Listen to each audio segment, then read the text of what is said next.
Hello everyone and welcome back to my channel. तो हम जैसे आपको पता है मेरे चैनल एंग्जाइटी से रिलेटेड है। तो जैसे मेरे को भी ना पल्पिटेशन और जो हार्ट रेट है बहुत हाई रहती थी मेरी भी। तो और वो अचानक से एकदम हाई हो जाती थी। ऑल द टाइम हाई नहीं रहती थी वैसे। मतलब मेरे जो हार्ट बीट है लगभग 60-70 के आसपास रहती थी।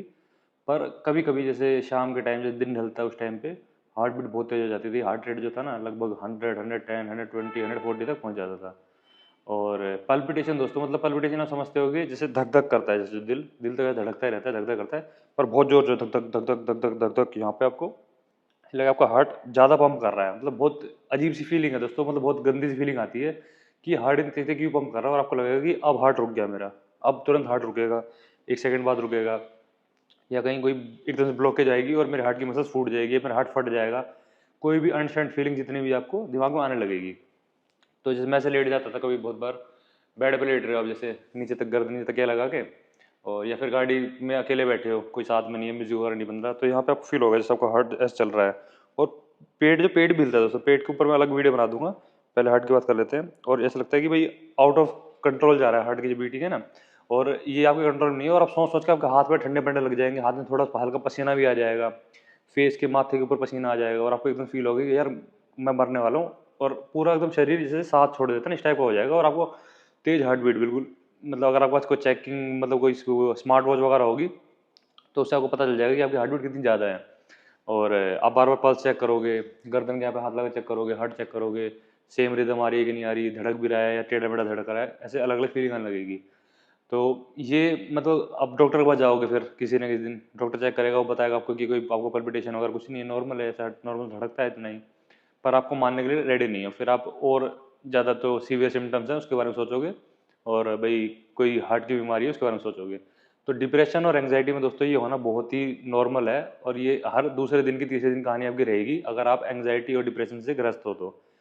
अगर कार्डियोलॉजिस्ट ने, डॉक्टर ने, जो भी आपका फिजिशियन है उसने बोल दिया कि आपको हार्ट में कोई दिक्कत नहीं है, आपका ईसीजी वगैरह नॉर्मल है, इकोकार्डियोग्राफी नॉर्मल है, 2D को सॉरी जो बोलते हैं वो सब कुछ नॉर्मल आ रहा है, आपके ब्लड वर्क जो है थोड़े बहुत ऊपर नीचे आ रहे हैं, उसमें कोई बड़ी बात नहीं है, थोड़ा बहुत ईसीजी और इको में चल जाता है थोड़ा बहुत जो अगर डिफरेंस आएगा, थोड़ा बहुत ब्लड ब्लड प्रेशर एलिवेटेड है, तो इन सब से आपको हार्ट की बीमारी, क्योंकि सारे सिम्टम्स हार्ट की बीमारी के होते हैं कहीं ना कहीं, तो ये एक सिम्टम दो सिम्टम बन के नहीं बनते दोस्तों। हार्ट की बीमारी बहुत बड़ी चीज़ होती है। तो आपको कहीं ना कहीं वो हार्ट के ऊपर जाएगा दिमाग आपका, और हार्ट अटैक के ऊपर आपको लेके जाएंगे। पल्पिटेशन जो हाई हार्ट रेट है ना आपकी बार बार, क्योंकि आपको दिमाग में प्रॉब्लम हो चुकी है दोस्तों। मेन जो प्रॉब्लम है माइंड से रिलेटेड है, हार्ट से रिलेटेड नहीं है। और आप जा रहे हो डॉक्टर दिल वाले के पास, वो भी आपको बोलेगा कि भाई जाके साइकेट्रिक ओपिनियन ले लो या किसी दिमाग वाले डॉक्टर से मिल लो। पर आप क्या सोचते हो कि यार मैं पागल थोड़ी हूँ जो मैं दिमाग के डॉक्टर के पास जाऊँगा, वैसी फीलिंग आती है, बिल्कुल नॉर्मल है। क्योंकि एंग्जाइटी में दोस्तों मैं इतना ज़्यादा परेशान रहा हूँ ना 1-2 साल तक, मतलब मेरे को यही चक्कर कटवाए मेरे, कभी इस डॉक्टर के पास कभी उस डॉक्टर के पास, कभी प्रेक्टो में मैं सर्च कर रहा हूँ ऑनलाइन, कोई कंसल्टेंसी ले रहा हूँ, पैसे भी काफ़ी ख़राब हो गए। तो इसको मैंने क्योर कैसे करा, पहले बात करते हैं अब हम कि ये हाई हार्ट रेट और जो पैल्पिटेशन है इसको कैसे क्योर करा। वैसे तो जैसे आप एंग्जाइटी का ट्रीटमेंट लेना शुरू करोगे कि साइकेट्रिस्ट से, अपने आप ये ठीक हो जाएगा, आपको पता ही नहीं चलेगा कब कब सिम्टम्स जाते जा रहे हैं, आपको फीलिंग नहीं आएगी कि कभी ये क्योर हो गए। पर तुरंत इंस्टेंट अगर आपको रिलीफ चाहिए और थोड़ा लॉन्ग टर्म के लिए रिलीफ चाहिए तो दोनों ही बताता हूँ। इंस्टेंट के लिए दोस्तों डीप ब्रीथिंग। आप मैं आपको मतलब रिकॉर्डेड मेरी लाइन है, जैसे ये मैं बोल रहा हूँ, आप स्मार्ट वॉच हो या कोई भी जो ऑक्सीमीटर वगैरह रहता है उसको आप पहन लेना, और डीप ब्रीथिंग करनी दोस्तों। मेरे को पता नहीं होती उस टाइम, पता को बिल्कुल भी नहीं होगी, पर 2-3 बार भी करोगे ना उससे बहुत फर्क पड़ेगा। और जैसे जैसे आपकी उसको आपको अगर आप कोई ट्रैकर आपने लगा रखा है उसमें से डाउन जाएगी ना, 2 हार्ट बीट पर डाउन जाएगी आपकी, तो आपको बहुत ज़्यादा रिलीफ महसूस होगा। मेरे को खुद महसूस हुआ था। तो आपको करना क्या है, डीप ब्रीथिंग, मतलब 4-5 सेकंड तक इनहेल करना है। जो 4-7-8 का उसको आप बाद में कर लेना, पर 4-5 सेकंड आपको इनहेल करना है, होल्ड करना है। तो आपको जैसे होल्ड करोगे तो और हार्ट बीट धक धक धक और तेज सुनाई देगी आपके, जो मतलब आप ओवर सेंसिटिव टाइप एक हो जाओगे, ओवर नोटिसिंग करने लग जाओगे इस चीज़ों की ना, तो और तेज सुनाई देगी। और फिर आपको धीरे धीरे लॉन्ग रिलीज करना है, मतलब आपको लगभग 7 से 10 सेकंड तक रिलीज करना है। अगर आपने 5 मिनट कर लिया ना दोस्तों, तो मैं गारंटी कर रहा हूँ आपकी हार्ट बीट कम से कम 20 बीट्स जो है, 100 पे अगर होगी, 120 पे होगी तो 100 तक आ जाएगी, 100 पे होगी तो 80 तक आ जाएगी। और जैसे मतलब अब 20 बीट्स पर मिनट तक कम हो जाएगी। और पल्पिटेशन दोस्तों आप बिल्कुल ही खत्म हो जाएंगे आपकी, और आपका जो हाथ में जो ऐसा था ना कि दम निकल गया आपका, वो बिल्कुल आपका कहीं ना कहीं गायब हो जाएगा। जो एंग्जाइटी या पैनिक अटैक है ना उससे भी ऐसे डील कर सकते हो आप। अब बात है लॉन्ग टर्म कैसे रिलीव करें इसको। लॉन्ग टर्म दोस्तों आपको लाइफ स्टाइल चेंजेस करने पड़ेंगे, हर बार बता चुका हूँ। और सबसे पहले आपको साइकियाट्रिक ट्रीटमेंट लेना पड़ेगा, जो कि मतलब बिना देरी का आप ले लोगे तो ज़्यादा जल्दी बचोगे। इन वीडियो से परेशान होगे, मेरी वीडियो देख देख के या किसी और का कंटेंट पढ़ पढ़ के बार बार परेशान होगे। पहले एक ट्रीटमेंट ले लो डॉक्टर साइकियाट्रिक से, और उसके बाद लाइफस्टाइल चेंज, जैसे मान लो कोई स्पोर्ट्स वगैरह कोई भी हो, फुटबॉल हो, क्रिकेट हो, या कोई फ़ोन में अगर आप रील वगैरह देख रहे हो तो इसको बंद कर दो। इससे बढ़िया आप कोई गेम डाउनलोड करो, जैसे मान लो मोनोपोली गेम है, या फिर सुडोको है, चेस है, कोई बोर्ड गेम जैसे आप इसमें डाउनलोड कर सकते हो, इसमें थोड़ा माइंड यूज़ हो। या फिर कोई भी आपको पेंटिंग पसंद है, पेंटिंग कर सकते हो, नहीं पसंद है तो करो, शुरू कर दो। या फिर आपकी हैंडराइटिंग बहुत ख़राब है तो हैंडराइटिंग के लिए आप कोई ना कोई वीडियो देखो, उसके हैंडराइटिंग में सुधार, अपनी डेली 4 से 5 पेज लिखो। उसके अंदर कहीं ना कहीं आपको माइंड जो है ना वो हट जाएगा उस चीज़ से, पल्पिटेशन, क्योंकि नॉर्मल रहती हैं ये। जैसे आप कहीं बाहर जाओगे शोर शराबे में, मार्केट में, या फिर डीजे पे पास सामने जाओगे या गाड़ी चलाए, तब तो आपको फील नहीं होती बिल्कुल भी हार्ट पल्पिटेशन, ना ही heart rate, high heart rate शुरू फील होंगे आपको। दोस्तों हार्ट का काम है धड़कना, वो तेज कभी धड़कता है दिन में 100 बार, आपकी जो हार्ट बीट है 150 चली जाती होगी, 150 चली जाती होगी, 200 चली जाती होगी, कभी 50 पे आ जाती है सोते वक्त आपकी, तो आप कुछ टाइम पे तो बिल्कुल फील नहीं करते। तो आपके दिमाग में दिक्कत है, इस कारण आपको बार बार पल्पिटेशन और हाई हार्ट रेट फील होती है। आपने स्मार्ट बैंड पहन रखे हैं, ये जब ऑक्सीमीटर हाथ में लेके घूम रहे हो, बीपी मशीन जब लेके घूम रहे हो ना, ये आपको कहीं ना कहीं आपको घेर रही है इसके अंदर। जब रील देख रहे हो ना, आपको फियर मॉन्जरिंग बोलते हैं दोस्तों इसको ना, डरा के आपको और अपने काम निकलवाने का वाला काम है ये। इंस्टाग्राम पे इन्फ्लुएंसर वगैरह जो हैं, और कुछ हद तक सारे डॉक्टर खराब नहीं है, अगर कुछ डॉक्टर भी इस काम को कर रहे हैं, तो उनके बारे में बाकी विस्तार में बैठ के बात करेंगे। तो फिलहाल तो यही है, डीप ब्रीथिंग वगैरह करो।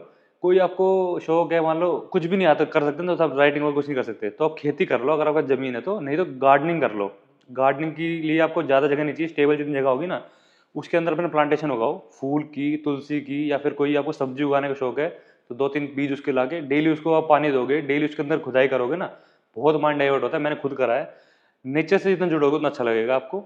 यूट्यूब पे वीडियो देखनी है तो आप सीनिक व्यू वाली वीडियो, जैसे कहीं पे जैसे कैंपिंग वगैरह की वीडियो होती है उनको देखो, जो कि विदाउट मतलब वॉइस रहती हैं, और बहुत सुंदर सुंदर सुंदर सीनरी रहेगी, तो वो कहीं ना कहीं आपका माइंड डाइवर्ट करेगी। और अगर आप करना चाहो तो मेडिटेशन और योगा थोड़े एडवांस लेवल के कहीं पे क्लास ज्वाइन कर लो, बहुत इजीली ठीक हो जाती हैं ये। विदाउट मेडिसिन ठीक होना भी पॉसिबल है, पर बहुत डिफिकल्ट है उसको, मतलब आपको लॉन्ग टर्म एक ही चीज़ पे सटीक रहना पड़ेगा बिल्कुल ना। और आप जो ये चीज़ छोड़ रखे ना, मैंने तेल खाना, घी खाना, ये छोड़ना, इससे हार्ट पल्पिटेशन और हाई हार्ट रेट की वजह से, इनसे कुछ शुरू कर दो दोस्तों। दोबारा तेल वगैरह खाना, कभी कभार फास्ट फूड खा लेने तो कोई मरने वाला नहीं है, क्योंकि 20 साल शायद मैं लगातार डेली बेड टी पे एक पैकेट बिस्किट का खाता हूँ, और अब पिछले 1-1.5 साल से मैंने छोड़ दिया। क्यों छोड़ा मैंने? क्योंकि उसमें पाम ऑयल रहता है, और मैंने इंस्टाग्राम से पढ़ लिया कहीं ना कहीं, या फिर गूगल से पढ़ लिया कि पाम ऑयल सेहत के लिए हानिकारक रहता है। तो मेरे को आज तक तो हार्ट अटैक आया नहीं, 20 साल से मैं खा रहा हूँ, तो मेरे को अब कैसे आ जाएगा दोस्तों? तो ये बहुत ही सिंपल सी मतलब एक फ्रेमवर्क है, उसके अंदर आपको फंसाया जा रहा है इंस्टाग्राम सोशल मीडिया के थ्रू। और ये कोविड के बाद नहीं आया दोस्तों, ये कोविड के बाद जब सेडेंटरी लाइफस्टाइल आपका आ गया ना, कुछ करते नहीं हो, दिन भर आप पड़े रहते हो, उसके बाद ज़्यादा माइंड आपका ख़राब हुआ है। और जो बच्चे कंपटीशन एग्जाम की तैयारी कर रहे हैं उनके अंदर बहुत ज़्यादा आ रहा है, क्योंकि कहीं ना कहीं नाकामी बहुत ज़्यादा है, उसके अंदर सक्सेस रेट बहुत कम है, और अनसक्सेसफुल होने का रेट बहुत ज़्यादा है। तो वो कहीं ना कहीं फियर जो है ना वो और ज़्यादा आपको डराता है, और ये सब एंग्जाइटी डिप्रेशन में आपको लेके जाता है। तो मेरी सलाह यही है, किसी साइकेट्रिस्ट से अपनी ओपिनियन लो, और लाइफ को थोड़ा इजी वे में लो, इतनी जल्दी मरने वाले नहीं हो। और मरोगे तो कहीं अच्छी जगह जाओगे, मतलब इससे बेकार जगह में जाने से रहे आप, ये भी कहीं ना कहीं सत्य है। और भगवान में थोड़ा विश्वास करो। ये 2-4 जो मैंने प्रैक्टिस बताई, डीप ब्रीथिंग की और ये स्पोर्ट्स वगैरह खेलने की, और थोड़ी सी वॉकिंग शुरू कर दो। वॉकिंग सबसे बड़ा रामबाण है, कोई स्पोर्ट्स नहीं खेल सकते ना, इंडिविजुअल गेम है वॉकिंग। आप जाओ डेली रनिंग या जॉगिंग जो भी कर सकते हो अपनी स्ट्रेंथ के हिसाब से, उसको धीरे धीरे इंटेंसीफाई करो, थोड़ा थोड़ा बढ़ाओ, और आप बिल्कुल ठीक हो जाओगे दोस्तों, ये मेरी गारंटी है।